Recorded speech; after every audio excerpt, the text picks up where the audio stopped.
Welcome friends, my name is doctor Partha Roy और मैं object oriented programming with Java lecture series conduct कर रहा हूं। आज के लेक्चर में हम लोग मेथड्स या फंक्शंस के बारे में इंफॉर्मेशन गैदर करेंगे। फंक्शंस या मेथड क्या होते हैं? फंक्शन या मेथड जो है रीयूजेबल ब्लॉक ऑफ कोड होता है।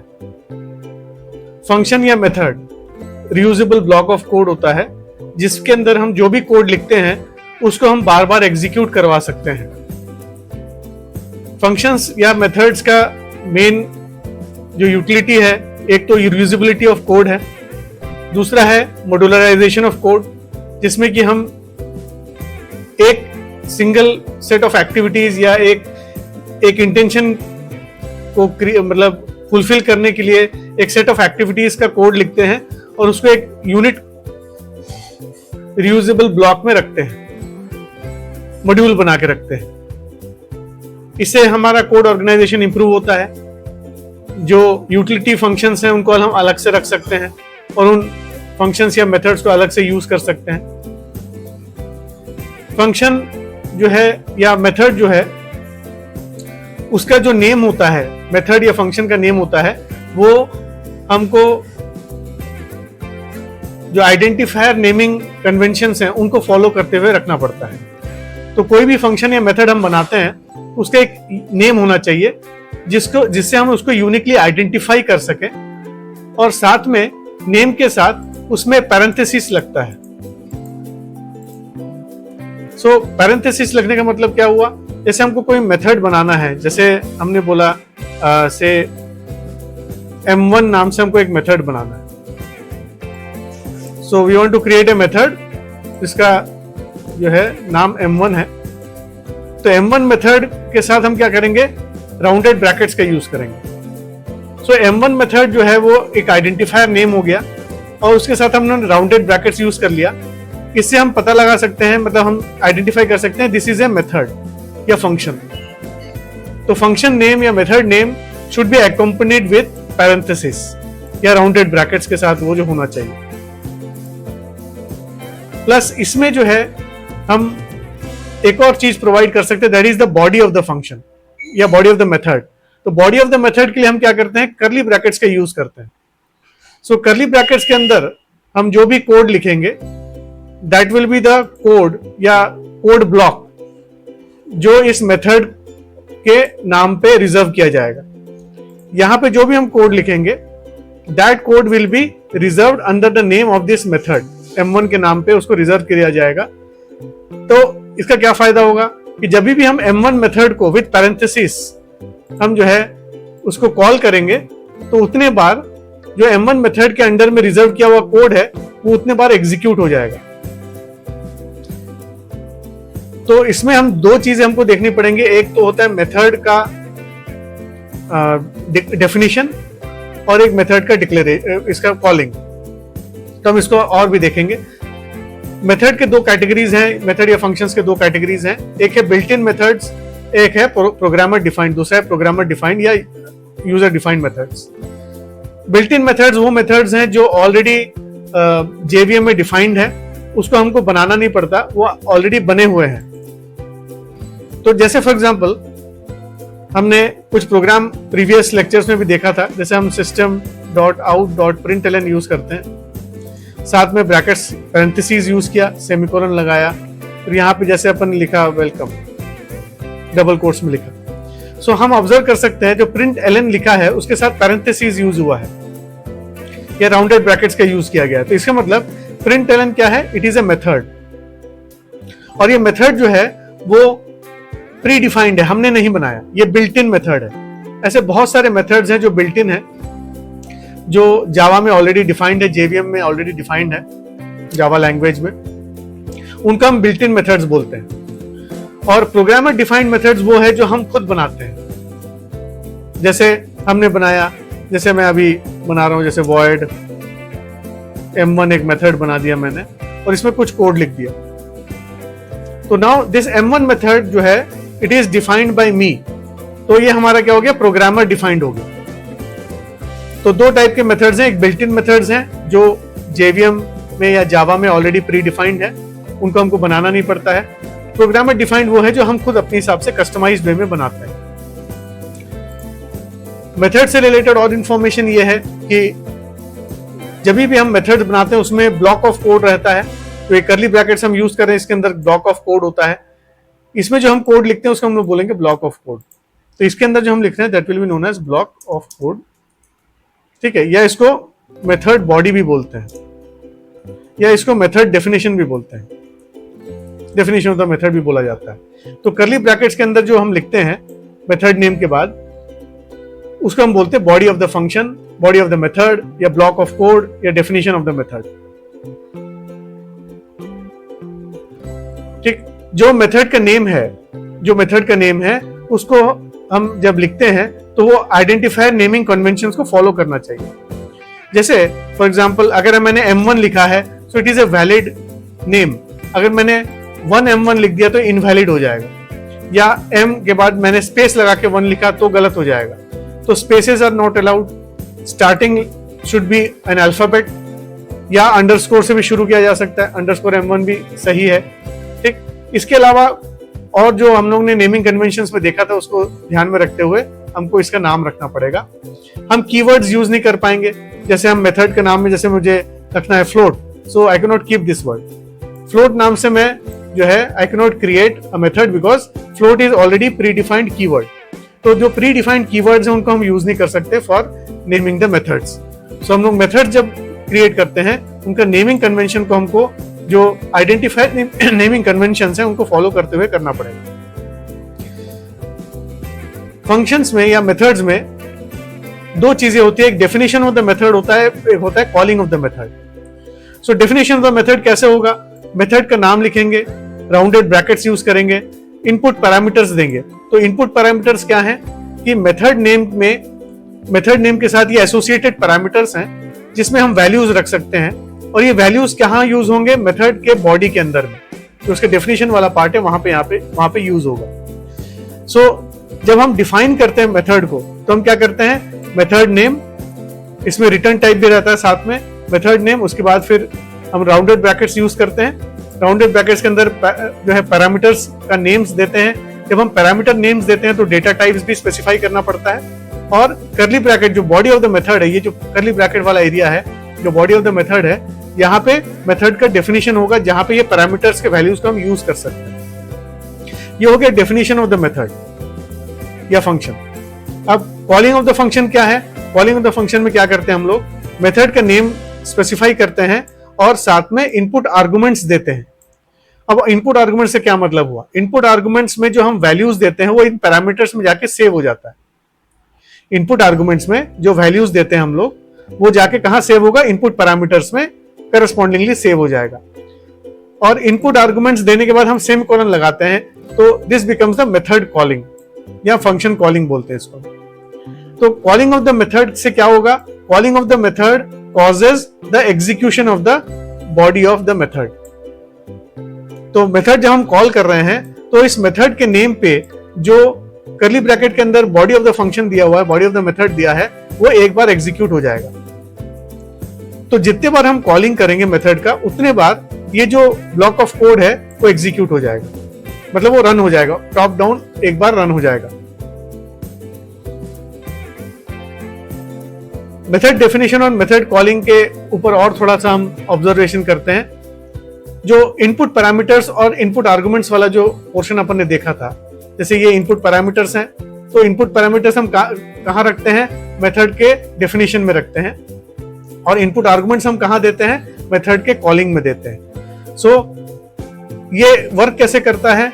जो इनपुट आर्गुमेंट्स हमने दिया है कॉलिंग एरिया में, they become the right hand side of the assignment operator. ये जो इक्वल टू करके ऑपरेटर लिखा है इसके राइट हैंड साइड बन जाएगा, और जो पैरामीटर्स वाला पार्ट है जो डेफिनेशन एरिया में दिया है वो असाइनमेंट ऑपरेटर के लेफ्ट हैंड साइड में आ जाता है। ये इम्प्लिसिटली होता है, अलग से एक्सप्लिसिटली नहीं दिखेगा, लेकिन ये इम्प्लिसिटली बनता है। तो वन बाय वन जो आर्गुमेंट्स हैं वो वन बाय वन पैरामीटर्स में कॉपी होने लगते हैं, क्योंकि असाइनमेंट ऑपरेटर का क्या प्रॉपर्टी है? राइट हैंड साइड वाले वैल्यूज को लेफ्ट हैंड साइड में कॉपी कर दो। तो इनपुट आर्गुमेंट्स में जो वैल्यूज हम देंगे वो लेफ्ट हैंड साइड में, मतलब पैरामीटर्स में जाके सेव हो जाएंगे। और जो पैरामीटर्स हैं वो कॉमा सेपरेटेड आर्गुमेंट्स, मतलब जो है वैल्यूज रहेंगे, जो वेरिएबल्स रहेंगे और राइट हैंड साइड में भी कॉमा सेपरेटेड वैल्यूज रहेंगे। तो एग्जांपल तौर पे अगर देखा जाए, जैसे अपन एक मेथड बनाया void क्या है, इसका रिटर्न टाइप है। उसके बाद आ गया name of the method add data, उसमें दो पैरामीटर्स हैं। मैं पैरामीटर्स क्यों बोल रहा हूं, क्योंकि इसमें कर्ली ब्रैकेट मतलब ये डेफिनेशन वाला पार्ट है। तो डेफिनेशन वाले पार्ट में हम क्या करते हैं, पैरामीटर्स देते हैं। और पैरामीटर्स का जो है खासियत क्या है, आप ऑब्जर्व करके देख सकते हैं, स्पेशलिटी है कि इसमें जो है हम डेटा टाइप मेंशन करते हैं। जैसे यहाँ पे इंट डेटा टाइप मेंशन किया गया है, साथ में हम वेरिएबल का नाम भी मेंशन करते हैं। एक और इंट डेटा टाइप दिया है, वेरिएबल का नाम मेंशन किया है। तो इसमें जो i और j है, they are known as input parameters. और ये इनपुट पैरामीटर जो है वो इनके डेटा टाइप क्या है, इंट एंड इंट, दोनों के इंटीजर डेटा टाइप है। अब ये जो पैरामीटर्स हैं, ये जो वेरिएबल्स हमने बनाया i और j, they become the local variables of the method add data. Add data method के क्या बन जाएंगे, लोकल वेरिएबल्स। लोकल वेरिएबल्स का क्या मतलब होता है कि इनका एक्सेस सिर्फ ऐड डेटा मेथड के बॉडी के अंदर ही होगा। ये जो कर्ली ब्रैकेट है इसी के अंदर होगा, इसके बाहर नहीं हो सकता। और ये जो पैरामीटर्स हैं, इनको वैल्यूज कहां से मिलेगा, जब हम इसी ऐड डेटा मेथड को कॉल करेंगे। तो कॉलिंग में क्या करते हैं हम लोग, मेथड का नेम मेंशन करते हैं, पैरेंथेसिस बनाते हैं, उसके अंदर जितने सारे पैरामीटर्स हैं उतने सारे हम वैल्यूज प्रोवाइड करते हैं। तो यहाँ पे दो पैरामीटर्स हैं, पहला इंटीजर है, दूसरा भी इंटीजर है। तो यहाँ पे अपन जो है आर्गुमेंट्स क्या सप्लाई करेंगे, पहला इंटीजर और दूसरा भी इंटीजर वैल्यू सप्लाई करेंगे। So these two arguments become the right hand side, ये दिख रहा है असाइनमेंट ऑपरेटर का राइट हैंड साइड बन जाएगा, and these two parameters become the left hand side of the assignment operator. तो इसका मतलब क्या होगा, इंटीजर i के अंदर 100 वैल्यू जाएगा और इंटीजर j के अंदर में 200 वैल्यू स्टोर हो जाएगा। ये i और j का जो वैल्यू जो स्टोर हुआ है वो कहां यूज हो सकता है, इस पैरेंथेसिस, ये जो ब्लॉक ऑफ कोड है या बॉडी ऑफ द मेथड है, इसके अंदर यूज हो सकता है। हम एक और चीज इसमें ऑब्जर्व कर लेते हैं, मेथड या फंक्शन के डेफिनेशन या कॉलिंग में जो हम लोग प्रॉपर्टी और भी ऑब्जर्व कर सकते हैं, वो क्या है कि जहां पे अपन ने फंक्शन को कॉल किया है, जो भी मेथड को अपन ने कॉल किया है, वो सीधे जंप करता है डेफिनेशन पे। अब ये जो जंप कर रहा है डेफिनेशन पे, इसको बोलते हैं बाइंडिंग। सो हर मेथड कॉल या हर function call is to be binded with the definition of the method, corresponding definition of the method. तो यहाँ पे जैसे अपन ने लिखा था add data, so add data का जो हम लोगों ने यहाँ पे कॉलिंग किया है, it should be binded with this definition of the add data method. ठीक, सो ये जो इसको बाइंडिंग बोलते हैं, इसको बाइंडिंग बोलते हैं, मतलब calling of the method gets binded to the definition of the method. तभी इनपुट आर्गुमेंट जो है इनपुट पैरामीटर्स में जाके कॉपी हो सकते हैं। तो जैसे ही फंक्शन हम कॉल करते हैं तो क्या होता है, जो बाइंडिंग ऑलरेडी हुआ है उसके कारण क्या होगा, the control jumps from the calling of the function to definition of the function. तो जो कंट्रोल है वो कहां से जंप करेगा, कॉलिंग ऑफ द फंक्शन से वो जंप करके सीधे पहुंचेगा डेफिनेशन पे। डेफिनेशन के अंदर में जो कर्ली ब्रैकेट्स दिया हुआ है, ये जो कर्ली ब्रैकेट्स दिया है डेफिनेशन के अंदर में, इसको वो एग्जीक्यूट करेगा, एक के बाद एक लाइन बाय लाइन एग्जीक्यूट करेगा और वापस जंप करके वहीं आएगा जहां पे अपन ने कॉल किया था। तो कॉलिंग से वो कहां जंप करता है, control, the execution jumps from calling of the function to definition of the function. जैसे ही डेफिनेशन खत्म हो जाता है वो वापस जंप बैक करेगा जहां पे कॉल हुआ था। ये स्टैंडर्ड प्रोसेस है जो फॉलो होता है। इसमें भी एक और चीज मेंशन करने लायक है कि जब हम डेफिनेशन ऑफ द मेथड के अंदर, डेफिनेशन ऑफ द फंक्शन के अंदर अगर हमने रिटर्न स्टेटमेंट यूज किया हुआ है, रिटर्न स्टेटमेंट, रिटर्न लिखने के बाद हमने कुछ वैल्यू रखा है, तो दिस रिटर्न वैल्यू जो यहाँ पे अपन ने स्टेटमेंट में वैल्यू लिखा है, this value will replace the calling of the function. ये पूरा का पूरा जो कॉलिंग है, this entire area will be replaced by this particular value जो रिटर्न हो रहा है। अगर रिटर्न कुछ नहीं हो रहा है तो कुछ भी नहीं होगा, अगर रिटर्न हो रहा है तो ये वैल्यू जो रिटर्न हम करेंगे, जो भी यहाँ पे अपन ने लिखा है, इसका वैल्यू जो भी बनेगा वो that will replace the calling of the, मतलब कॉलिंग ऑफ द फंक्शन को ये हटा देगा और इसके बदले क्या लिख देगा कि ये जो स्टेटमेंट का जो वैल्यू है यहाँ पे लिख देगा। So the calling of the method is replaced by the value return from the method body. ठीक, सो इसको याद रखना है कि every call of the method gets binded with the definition of that method. Important है, ये process को याद रखना है। ठीक, हम एक एग्जांपल भी देखेंगे अभी। ये सिंटैक्स को ऑब्जर्व करके देखते हैं। सिंटैक्स में दो सिंटैक्स हमारे पास है, एक है मेथड का डेफिनेशन वाला सिंटैक्स है और एक मेथड का कॉलिंग का सिंटैक्स। ठीक, सो अब सिंटैक्स को ऑब्जर्व करें। सिंटैक्स में क्या है, जब भी हम मेथड को क्रिएट करना चाहते हैं, उसको डिफाइन करना चाहते हैं, सबसे पहले हमको लिखना पड़ेगा एक्सेस मोड। तो एक्सेस मोड जावा में जो एक्सेस मोड दिए हुए हैं, वो क्या क्या एक्सेस मोड हम दे सकते हैं यहां पे देखिए, ऑब्जर्व करते हैं। एक्सेस मोड में हम दे सकते हैं डिफॉल्ट। डिफॉल्ट एक्सेस मोड दिया जा सकता है। Default is not a keyword. Default कब एक्सेस मोड बनता है, जब हम कोई एक्सेस मोड स्पेसिफाई ही नहीं करते हैं, तो अपने आप ही डिफॉल्ट एक्सेस मोड में आ जाता है। फिर आता है प्राइवेट, फिर आता है प्रोटेक्टेड, फिर आता है पब्लिक। सो ये सभी एक्सेस मोड में से कोई भी एक्सेस मोड हम यूज कर सकते हैं विद द फंक्शन मेथड या फंक्शन या मेथड डेफिनेशन। सो एक्सेस मोड जो एरिया है, इस पर्टिकुलर जगह पे हम जो है डिफॉल्ट, मतलब हमने कोई मेंशन नहीं किया तो अपने आप ही डिफॉल्ट हो जाएगा। मेंशन करते हैं प्राइवेट, प्रोटेक्टेड और पब्लिक, ये तीन कीवर्ड्स हैं। इन तीन कीवर्ड्स में से कोई भी एक कीवर्ड यहाँ पे यूज किया जा सकता है फॉर एक्सेस मोड। इससे क्या होगा, इस मेथड का विजिबिलिटी डिटरमाइन हो जाएगा। अगर प्राइवेट है तो क्लास के बाहर नहीं मिलेगा, अगर ये प्रोटेक्टेड है तो क्लास के बाहर मिलेगा, इनहेरिटेंस के थ्रू पैकेज के बाहर भी मिल जाएगा। अगर पब्लिक है तो क्लास के बाहर भी मिलेगा और पैकेज के बाहर भी ये एक्सेसिबल हो जाएगा।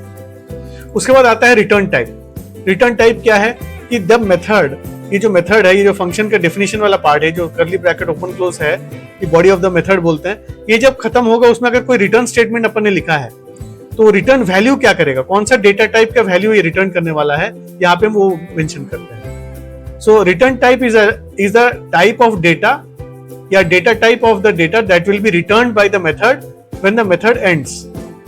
सो जब मेथड खत्म होने वाला रहेगा तो क्या वैल्यू रिटर्न करेगा, उसका डेटा टाइप हम यहाँ पे स्पेसिफाई करते हैं। अगर कोई वैल्यू रिटर्न नहीं कर रहा है तो यहाँ पे वॉइड लिखा जाता है। VOID जो वॉइड है, वो कीवर्ड हम यहाँ पे यूज करेंगे। ठीक, उसके बाद आता है मेथड का नेम जो फंक्शन नेम बोलते हैं, मेथड नेम है। ये आइडेंटिफायर नेमिंग कन्वेंशंस फॉलो करते हुए ही बनाना पड़ेगा, कीवर्ड्स नहीं हो सकते यहाँ पे। फिर पैरेंथेसिस यूज करेंगे, राउंडेड ब्रैकेट्स, और इनपुट पैरामीटर लिस्ट स्पेसिफाई करेंगे कॉमा लगा लगा के। जैसे यहाँ पे अपन ने लिखा था, कॉमा लगा लगा के यहाँ पे अपन ने लिखा, दो पैरामीटर्स दिया यहाँ पे अपन ने, एग्जैक्टली ये चीज यहाँ पे हम देखेंगे। उसके बाद कर्ली ब्रैकेट ओपन क्लोज के अंदर में बॉडी ऑफ द मेथड आ जाएगा, that is the definition of the method.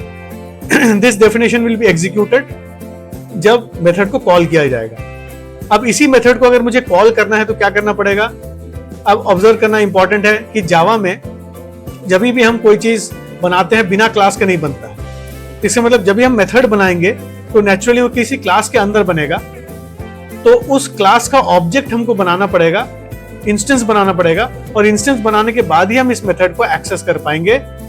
तो जब भी हम मेथड को कॉल करेंगे तो क्या लिखना पड़ेगा, ऑब्जेक्ट का नाम, जिसका अपन जो इंस्टेंस बनाया है, जिस क्लास में ये मेथड है उसका इंस्टेंस होना चाहिए।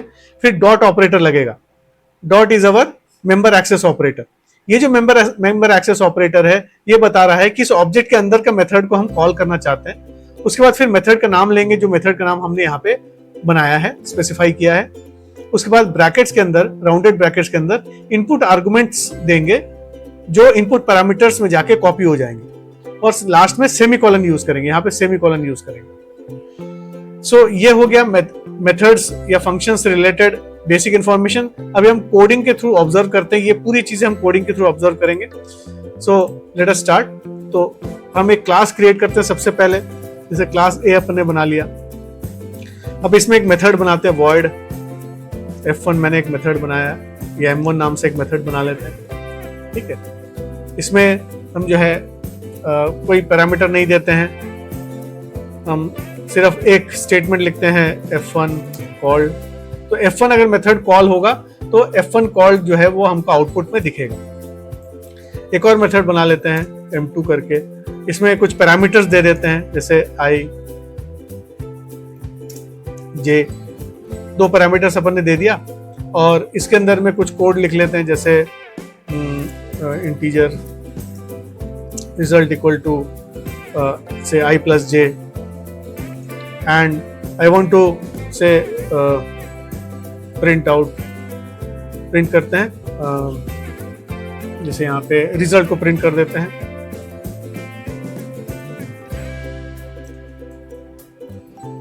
ठीक, सो यहाँ पे अपन ने रिजल्ट को प्रिंट करा दिया। ठीक, अब इन मेथड्स को कॉल कैसे किया जाए? अब ये तो डिफाइन तो कर दिया अपन ने, डेफिनेशन अपन ने लिखा है, देखो कर्ली ब्रैकेट्स लगा दिया तो डेफिनेशन अपन ने बना दिया इसका। अब अपन ने इसको डिफाइन तो कर लिया है, इसको कॉल कैसे करेंगे? क्लास ए के अंदर बने हुए हैं मेथड्स हैं, तो क्लास ए का हमको ऑब्जेक्ट बनाना पड़ेगा और इंस्टेंस बनाना पड़ेगा। तो हमने ऑब्जेक्ट बनाया, न्यू करके इंस्टेंस बनाया। अब OB1 का हेल्प लेके हम F1 को कॉल कर सकते हैं, M1 को कॉल कर सकते हैं। जैसे M2 को मैं कॉल करता हूँ, पहले 100, 200 दिया मैंने, ठीक, और फिर मैं OB1.M1 को कॉल कर सकता हूँ विदाउट पैरामीटर्स, क्योंकि इसमें कोई पैरामीटर्स है नहीं। तो बिना पैरामीटर के मैंने M1 को कॉल किया, फिर M2 को मैंने कॉल किया विद नेसेसरी आर्गुमेंट्स। सो इसमें क्या होगा कि जो 100 है वो जाएगा I में सेव हो जाएगा, 200 जो है वो J में जाके सेव हो जाएगा। ठीक, और ये जो दो I और J हैं ये लोकल वेरिएबल्स हैं, मतलब M2 के अंदर ही अवेलेबल होंगे, M2 के बाहर अवेलेबल नहीं हो सकते। अगर हम यहाँ पे कोशिश करना चाहते हैं कि जैसे I और J को यूज करना चाहते हैं, जैसे I = 100 ऐसे हम कुछ लिखना चाहते हैं, तो ये एरर आएगा, कैन नॉट फाइंड सिंबल करके इसमें एरर आ रहा है। ठीक, क्योंकि I और J जो है वो M2 के अंदर है, M1 के बाहर नहीं M2 के बाहर नहीं मिल पाएंगे। So they are known as local variables of M2 method के लोकल वेरिएबल्स। अब इसको जब हम रन करेंगे तो we can observe the output. M2 execute होगा तो रिजल्ट इक्वल टू 100 + 200 300 आएगा। देखिए रिजल्ट आ गया 300। और जब M1 एग्जीक्यूट होगा तो F1 कॉल्ड, सॉरी इसमें M1 कॉल करके हम लिख देते हैं। So method M1 is called.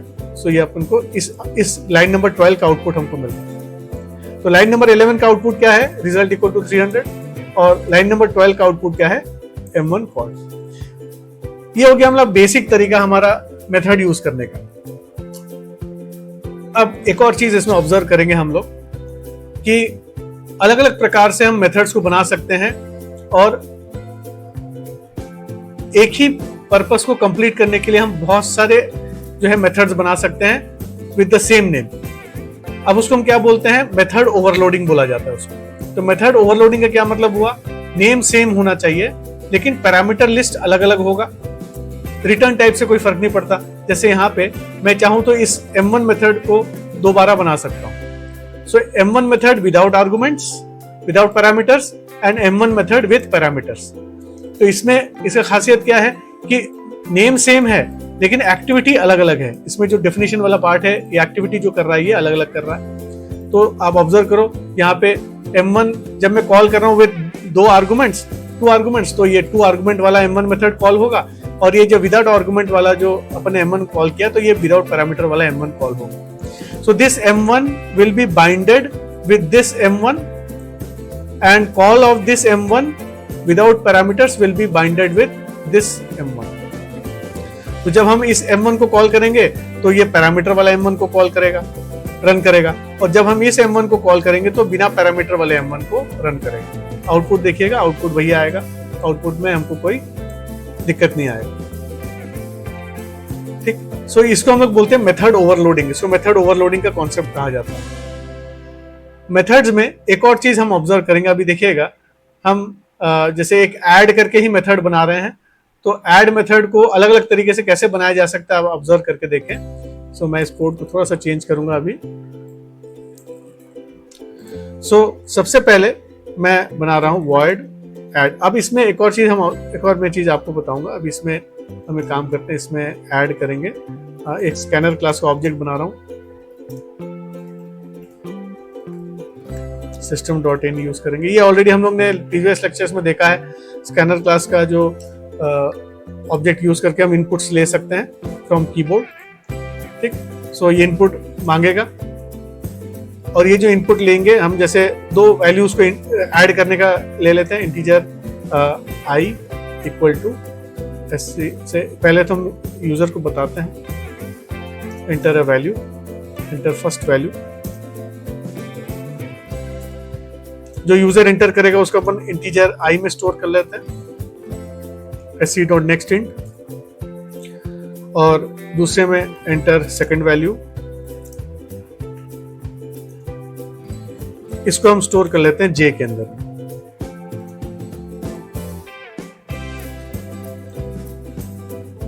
ठीक, आई और जे में यूजर से इनपुट आ चुका है। अब हम इसका रिजल्ट कैलकुलेट करेंगे, तो इंटीजर रिजल्ट RES करके मैं बना रहा हूँ रिजल्ट स्टोर करने के लिए। i plus j system.out.println sum equal to result. ठीक, तो मैंने अभी एक ऐड मेथड बनाया। इस ऐड मेथड को जब हम बना रहे हैं तो आप ऑब्जर्व करेंगे मैंने यहाँ पे कोई स्पेसिफायर नहीं दिया है। हमने यहाँ पे देखा था एक्सेस मोड स्पेसिफायर हम दे सकते हैं, तो यहाँ पे हमने एक्सेस मोड स्पेसिफायर नहीं दिया, तो क्या बन गया, डिफॉल्ट। डिफॉल्ट बन गया। Default is not a keyword, लेकिन वो डिफॉल्ट बन चुका है। इसके अलावा हम इसमें क्या क्या एक्सेस मोड दे सकते हैं, प्राइवेट दे सकते हैं, you can make it private, या इसको प्रोटेक्टेड बना सकते हैं, या तो इसको पब्लिक बना सकते हैं। ठीक, सो 4 एक्सेस मोड दिए हुए हैं, डिफॉल्ट, प्राइवेट, प्रोटेक्टेड, पब्लिक। उसमें से कोई भी एक्सेस मोड इसमें हम दे सकते हैं। उसके हिसाब से इस ऐड मेथड का जो मेथड है उसका विजिबिलिटी जो है वो डिटरमाइन होगा। क्लास के बाहर वो मिलेगा कि नहीं मिलेगा, कितना बाहर मिल सकता है, पैकेज के बाहर मिलेगा कि नहीं मिलेगा, ये सभी चीजें अपन उसको डिटरमाइन कर सकते हैं जब हम उसको एक्सेस मोड देते हैं। तो अभी फिलहाल के लिए वॉइड है, इसमें जो है डिफॉल्ट है इसका एक्सेस मोड, तो इसमें जो है इसकी एक्सेसिबिलिटी क्लास के बाहर है, यहाँ पे हमको मिल जाएगा। अब ऐड मेथड को अपन ने अभी बनाया, देखिए इसमें रिटर्न टाइप क्या है, वॉइड है, और इनपुट आर्गुमेंट्स भी कुछ भी नहीं है, इनपुट पैरामीटर कुछ भी नहीं है। अब सेम यही ऐड मेथड को मैं एक और तरीके से बना रहा हूं।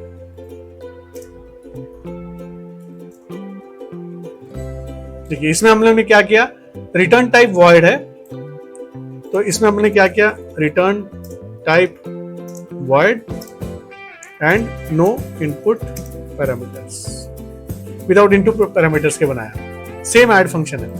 अब ऐड मेथड फिर से बना रहे हैं, no return type and with input parameters. With input parameters के हिसाब से बना रहे हैं। अब इसमें हम ऐसे करेंगे, integer result equal to i plus j. बस ये एडिशन का ही काम कर रहा है, लेकिन अलग अलग तरीके से हम इसको कर रहे हैं। system.out.println sum equal to result. ठीक, अब देखिए फिर से ऐड मेथड बनाएंगे, लेकिन अब इसमें हम रिटर्न टाइप के साथ बनाएंगे, लेकिन इसमें कोई पैरामीटर्स नहीं है, विदाउट पैरामीटर्स हम बनाने वाले हैं। ठीक, ऐड मेथड को अपन बना रहे हैं, तो इसमें अपन क्या बना रहे हैं, देखिए सेम ऐड मेथड है, इसमें विथ रिटर्न टाइप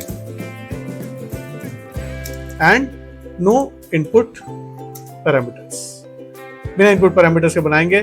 और ये जो कोड अपन ने लिखा था, इसी कोड को हम लोग जो है काफी हद तक यहाँ पे कॉपी कर लेते हैं। बस यहाँ पे रिजल्ट को प्रिंट कराने के बजाय हम क्या लिखेंगे, रिटर्न स्टेटमेंट लिखेंगे और रिजल्ट को रिटर्न कर देंगे।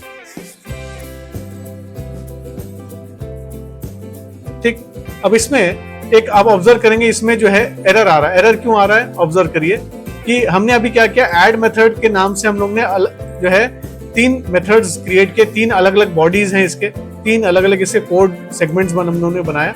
लेकिन ऑब्जर्व करें, इसमें एरर इसलिए आ रहा है कि ये वाला जो ऐड मेथड है, इसका जो इनपुट पैरामीटर लिस्ट है और इसका नेम है, एग्जैक्टली मैच कर रहा है इसके साथ। तो अगर ऐसा है तो ये करने नहीं देगा। इसको ओवरलोडिंग में हमको ध्यान रखना पड़ता है कि सेम नाम से अगर हम मेथड्स बना रहे हैं तो इनपुट पैरामीटर लिस्ट में चेंजेस होने चाहिए, एग्जैक्टली सेम नहीं होना चाहिए। इसमें दोनों इनपुट पैरामीटर सेम है, क्योंकि इसमें भी कुछ नहीं है, इसमें भी कुछ नहीं है, तो हमको इसको थोड़ा चेंज करना पड़ेगा। तो मैं इसका नाम add1 रख देता हूं। देखिए पर्पस हमारा क्या था, एडिशन करना है, पर्पस वही हो रहा है, लेकिन मेथड को लिखने के तरीके देखिएगा अलग अलग है। एक में हम जो है रिटर्न टाइप वॉइड है और नो इनपुट पैरामीटर्स है, दूसरे में रिटर्न टाइप वॉइड है लेकिन इनपुट पैरामीटर्स है। इसमें रिटर्न टाइप इंट है, ठीक है, विथ रिटर्न टाइप, लेकिन पैरामीटर लिस्ट कुछ नहीं है, पैरामीटर लिस्ट कुछ वॉइड है, मतलब कुछ भी नहीं है। तो ये भी एक तरीका है लिखने का। अब इसमें क्या करना पड़ेगा, रिटर्न टाइप वॉइड हम लोग ने इंट रखा है, मतलब वॉइड नहीं है, इंट रखा है। इससे मतलब रिटर्न हमको करना पड़ेगा इंटीजर वैल्यू। तो इंट अगर रिटर्न टाइप है तो इंटीजर वैल्यू रिटर्न करना पड़ेगा। तो रिटर्न स्टेटमेंट जो है should be the last statement in the function definition. इस मेथड के डेफिनेशन में लास्ट स्टेटमेंट है। और आरईएस का वैल्यू ऑब्जर्व करें, आरईएस किस टाइप का डेटा है, इंट टाइप का डेटा है। सो ये जो इंट वैल्यू है ये आरईएस का वैल्यू रिटर्न करेगा। कहां पे रिटर्न करेगा, जहां पे ऐड वन को अपन ने कॉल किया था। ठीक, एक और तरीका देख लेते हैं, इंटीजर ऐड टू, इसमें विथ पैरामीटर्स दे रहा हूं मैं, विथ रिटर्न टाइप है। ठीक, मैंने ऐड टू क्यों लिखा, क्योंकि ऐड के साथ अगर मैं सेम चीज फिर से लिख दूं यहाँ पे तो यहाँ पे एरर आने लगेगा। देखिए यहाँ पे एरर आने लगेगा, क्योंकि दोनों का जो इनपुट पैरामीटर्स और name of the method match हो गया। ऐसा नहीं हो सकता, मैच करने से नहीं चलेगा, इसको अलग अलग रखना पड़ेगा। या तो डेटा टाइप चेंज कर सकते हैं तो रख सकते हैं, जैसे मैं इसमें डेटा टाइप मैं रख देता हूँ से अपन इसको डबल कर देते हैं, ठीक है, डबल डेटा टाइप कर देते हैं, तो ये ठीक है, क्योंकि इसमें इंटीजर डेटा टाइप्स हैं in the input parameter list, यहाँ पे डबल डेटा टाइप्स हैं। ठीक, तो दे आर डिफरेंट, तो डिफरेंस दिखना चाहिए। तो अब यहाँ पे हम जो है क्या करेंगे, जो भी हमारा प्रोसेस है उसको करते हैं result equal to i plus j और system dot out dot println sum equal to result. ठीक, सो हमने क्या क्या बनाया, हमने ऐड मेथड बनाया with return type, without return type, है ना, विथ नो पैरामीटर्स, कोई रिटर्न टाइप नहीं है, वॉइड है रिटर्न टाइप, और पैरामीटर्स भी नहीं है। इसमें रिटर्न टाइप वॉइड है लेकिन 2 पैरामीटर्स हैं। इसमें रिटर्न टाइप इंटीजर है लेकिन कोई पैरामीटर्स नहीं है। इसमें रिटर्न टाइप इंटीजर है और पैरामीटर्स भी हैं। तो इसमें हम लोग ने क्या बनाया, with return type and input parameters. ठीक, और काम वही हो रहा है, सम ही कर, हम लोग एडिशन ही कर रहे हैं। तो हम इससे ये एक्सरसाइज से हम क्या ऑब्जर्व कर सकते हैं कि लॉजिक हमारा हम अप्लाई कर सकते हैं अलग अलग तरीके से। मेथड लिखने का तरीका जो है हम अपने हिसाब से चेंज करके कर सकते हैं। ठीक, और अपना लॉजिक अपने प्रॉपरली लगा सकते हैं, जिससे कि हमारा पर्पस सॉल्व होना चाहिए। तो अब ऐड मेथड को जब कॉल करें, इस ऐड मेथड को मुझे कॉल करना है तो मुझे क्या करना पड़ेगा, पहले तो मैं ऑब्जेक्ट बना लेता हूँ, इंस्टेंस बना लेते हैं हम लोग। इसका इंस्टेंस बन गया, OB1 is now the instance of class A. Class ए में अगर मुझे इस ऐड मेथड को कॉल करना है तो मुझे कैसे लिखना पड़ेगा, OB1 dot add without parameters, without arguments. तो ये मेथड किसको कॉल करेगा, इस मेथड को कॉल कर देगा। ठीक है, ये वाले मेथड को कॉल करेगा। ठीक है, ये जो मेथड अपन ने बनाया था इस मेथड को वो कॉल करेगा। ठीक, so this add method will call this add method। ठीक, उसके बाद नेक्स्ट क्या है, नेक्स्ट है हमारा ऐड मेथड है, ये वाला ऐड मेथड, इसको कॉल करके देखते हैं। तो इसको जब हम कॉल करेंगे तो कैसे लिखना है, OB1 dot add with parameters. Parameters क्या क्या है यहाँ पे देखिएगा कि 2 पैरामीटर्स हैं इसमें। ठीक, ये वाला मेथड को कॉल करेगा वो।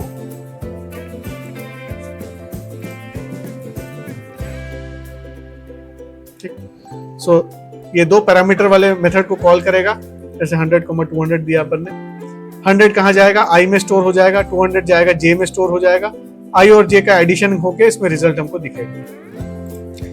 नेक्स्ट जो है हम कॉल करना चाहेंगे, ऐड वन मेथड को कॉल करेंगे।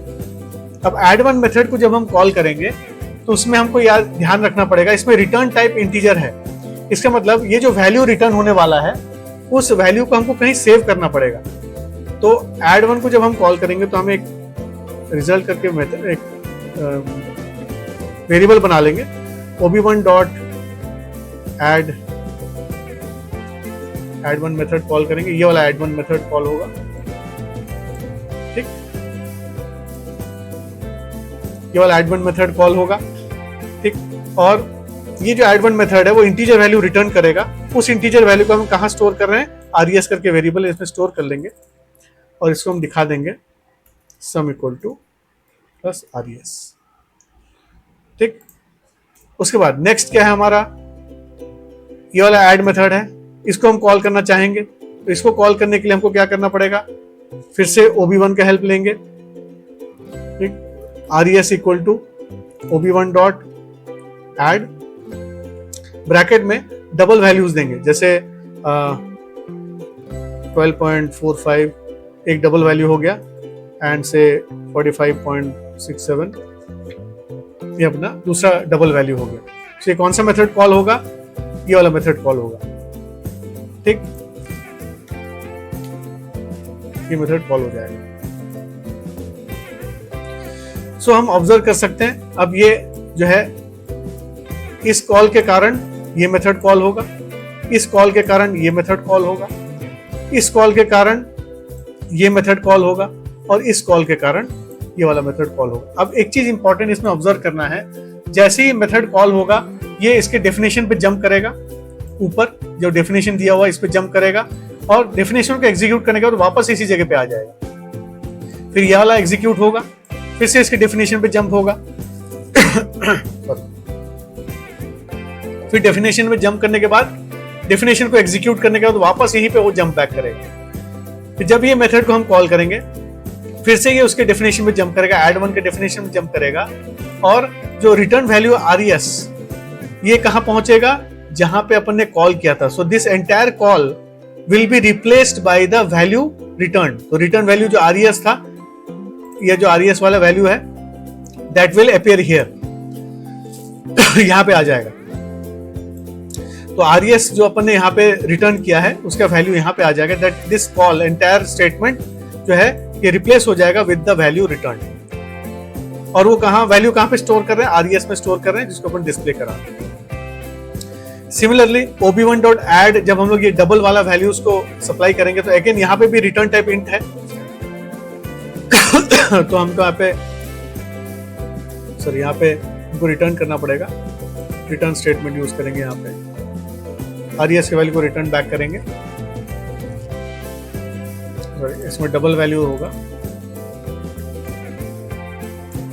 सो RES के वैल्यू को हम रिटर्न करेंगे। रिटर्न क्या है, RES इज डेटा टाइप क्या है, डबल टाइप का डेटा है। सो दिस ऐड मेथड, इसको हमको दूसरा बनाना पड़ेगा, RES1 करके बना देता हूं इसको,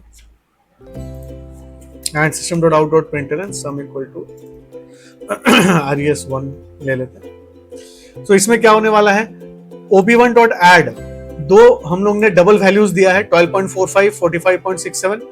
12.45 कहां सेव हो जाएगा, इस I में जाके सेव हो जाएगा। 45.67 कहां सेव होगा, J में जाके सेव होगा। और ये जो वैल्यू रिटर्न हो रहा है I प्लस J का वैल्यू, ये इस पर्टिकुलर कॉल को रिप्लेस कर देगा। This entire call will be replaced by this return value. और रिटर्न वैल्यू जो आएगा कहां पे सेव हो जाएगा, RES1 में आके सेव होगा, और RES1 को अपन डिस्प्ले करा।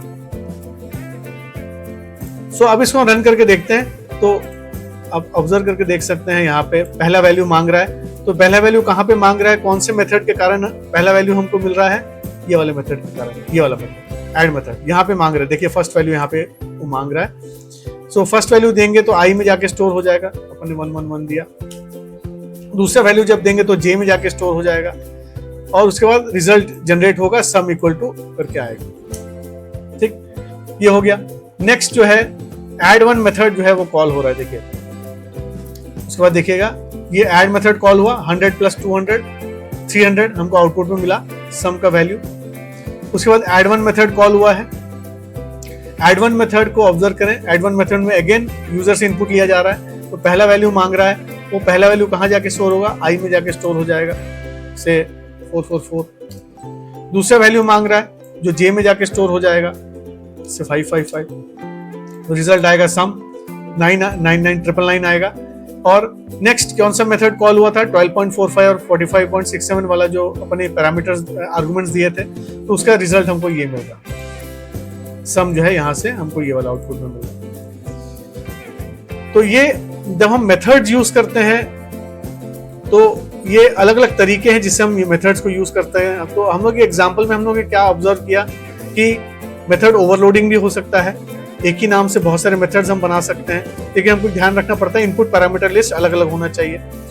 प्लस हमने क्या ऑब्जर्व किया कि जब मेथड कॉल होता है, मेथड जब कॉल होता है तो उसके डेफिनेशन पे जंप करके वो एग्जीक्यूट करता है मेथड को और वापस वहीं जंप कर जाता है जहां पे कॉल हुआ था।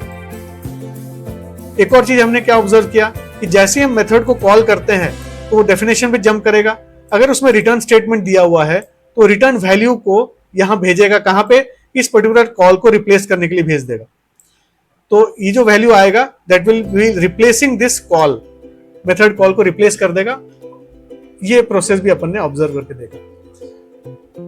So hopefully this entire exercise सबको समझ में आया होगा। Thank you so much for your patient listening. Please subscribe and press the bell icon for latest updates. Thank you so much.